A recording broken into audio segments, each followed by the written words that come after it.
my name is Maya and welcome back to another video. Today I'm going to talk about my TBR for the 2020 Reading Rush.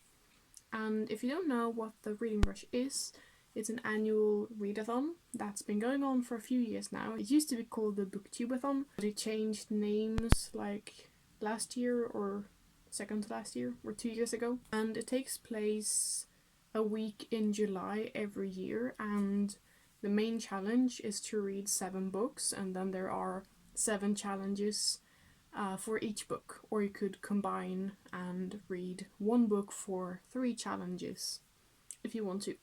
So you don't have to read 7 books, but it's been a constant extra challenge for all the years. And I've participated successfully 2 times before. One of those times was last year and I had a lot of fun, so I'm really looking forward to participating again this year. I'll be linking to the original creators and the leaders of the Reading Rush down below. Go check out their channels, they're really great and super nice people. I will also be linking the link to their website and also the link to the Reading Rush YouTube channel. So without further ado, let's go ahead and look at the books that I'm planning to read for this year's Reading Rush. And I'm going to start with the first one, and that is to read a book that has a cover that matches the colour of your birthstone. And my birthstone is emerald. I'm born in May, so that would be green. And for this challenge I have chosen A Midsummer Night's Dream by William Shakespeare. I have this beautiful leather-bound edition of collections of Shakespeare's works. I did actually read a play by Shakespeare for the extra stay-home Reading Rush that was in April, I think. And I had a lot of fun doing that, so I'm looking forward to reading yet another one of his plays.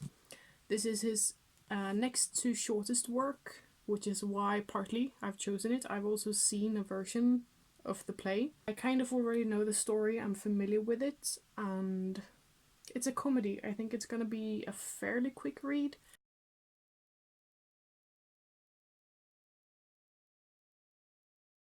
That's what I'm reading for challenge number 1. It's about 20 pages in this edition. Mind you, the pages look like this. So there's a lot of text on each page. So in a regular book, if it had been printed by itself, maybe it would be 100 pages of play. Probably. Let's move on to challenge number 2. Challenge 2 is to read a book that has a title that starts with the. So just the word the. And for this one I've chosen The Stranger by Albert Camus. That is my super perfect French pronunciation. Albert Camus. It seems to maybe have been written or published in the 1940s. And it's considered to be a bit of a philosophical work. And we follow a man who, when his mother dies, he goes to the funeral and he discovers that he feels no sadness about her death. And sometime later he commits a murder, a random act of violence. And upon trial he doesn't feel remorse, he doesn't feel sadness, no regrets. He's not quite ashamed of it, but he's surprised to see that his lack of emotion is going to be used against him in the trial. His lack of remorse is seen as a proof that he's committed the crime. He's seen as sort of a monster, a definite outcast or outsider. This is a book that I bought not too long ago. I'm hoping I will like it. I've had a hard time with philosophical works in the past. We've not gotten along very well, but maybe this one will turn the tides. I'm really hoping it will. I love the cover, and it actually matches the cover that I have for The Master and Margarita by Mikhail Bulgakov, which might be why I bought it. It's super short, maybe 115 pages, so I'm hoping this will be super quick to read despite being a philosophical work. So moving on to challenge number 3, and that is to read a book that has inspired a movie that you've already seen.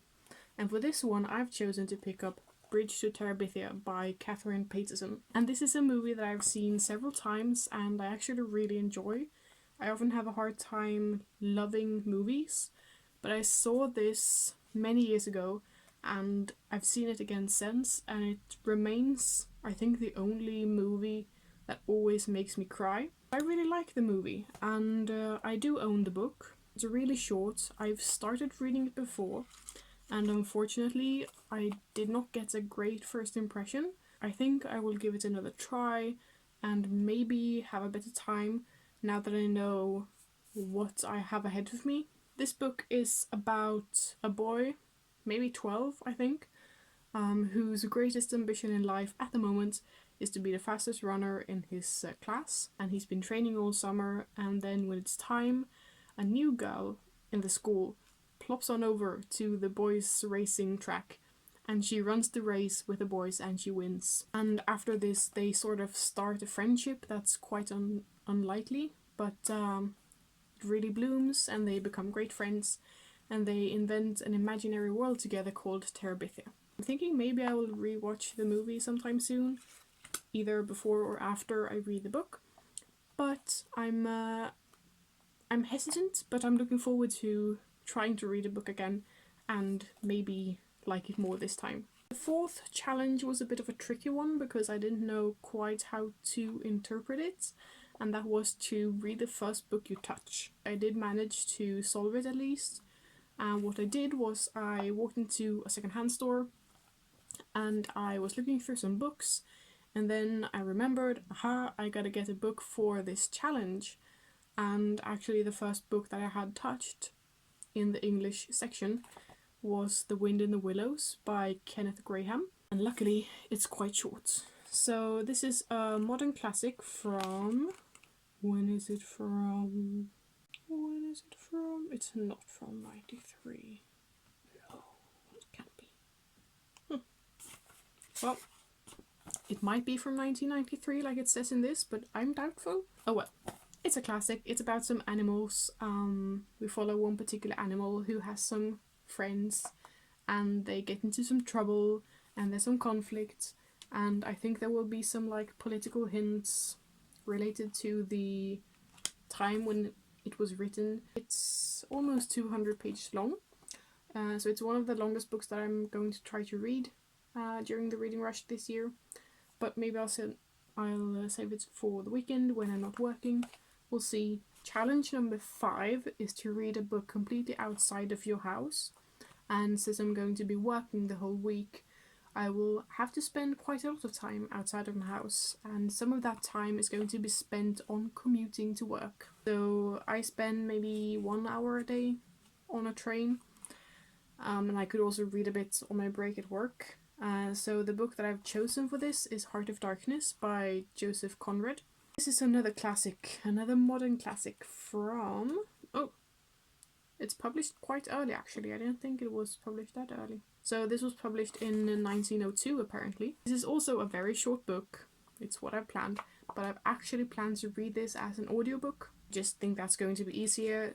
I believe the audiobook is between 4 and 5 hours, which is very doable. So we follow a man who works on a boat in the Thames, and he basically just ships wares from place A to place B. And he, through his job, gets very interested in the ivory business, and he decides that he wants to invest in it. And this leads him to a man called Mr. Kurtz. Mr. Kurtz seems to be maybe a little bit insane, and I think that's basically what it's about. Maybe they travel to where the ivory is produced. Maybe? Who knows? Who knows? I will know after I've read this. Not super looking forward to this one because I've heard that it might not be great. Or I've read reviews on Goodreads, and 1, it doesn't have the greatest ratings, and 2, people seem to not like it very much. But I'm intrigued. I'm definitely intrigued, and I'm happy that it's short. I'm going to need that. So yeah, that's that one. We're nearing the end with challenge number 6, which is to read a book from a genre that you wish you read more of. And for this one, I've chosen to read the graphic novel for Vampire Academy by Rochelle Mead.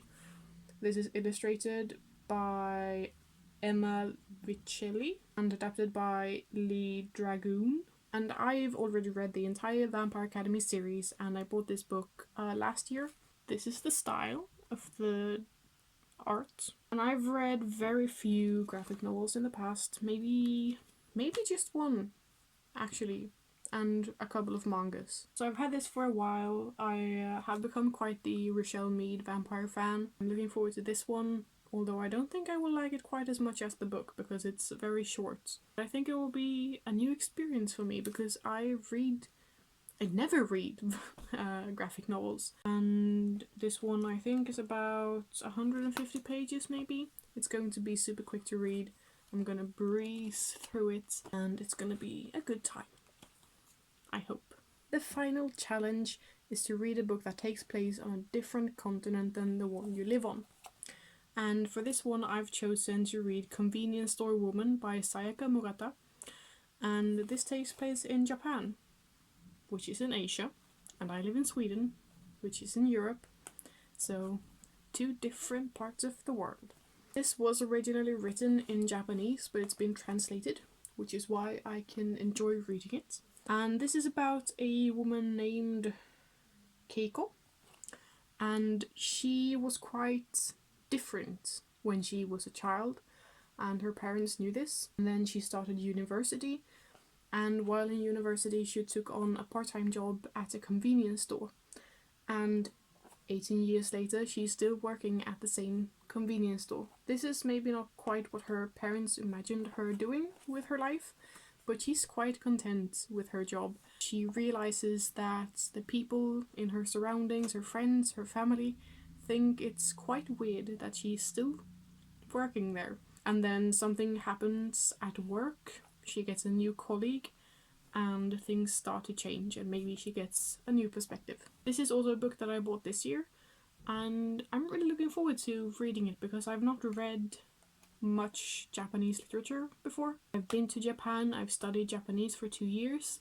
I'm quite interested in both the language and the Japanese culture, so this is going to be really interesting to read, and maybe it will open up a new world to me when it comes to Japanese fiction. This one is about 160 pages, very doable, and not too much text on every page, which I appreciate. Yeah, this is the last book that I'm going to be reading for the Reading Rush 2020. The final pile looks like this. I know it might not look like much.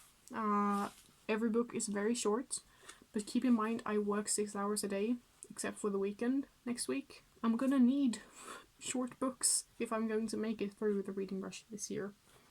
So that's just how I'm going to make it work. Like I said, there will be a bunch of links down in the description for the creators and the websites and the challenges, and I hope you will maybe also join the Reading Rush this year.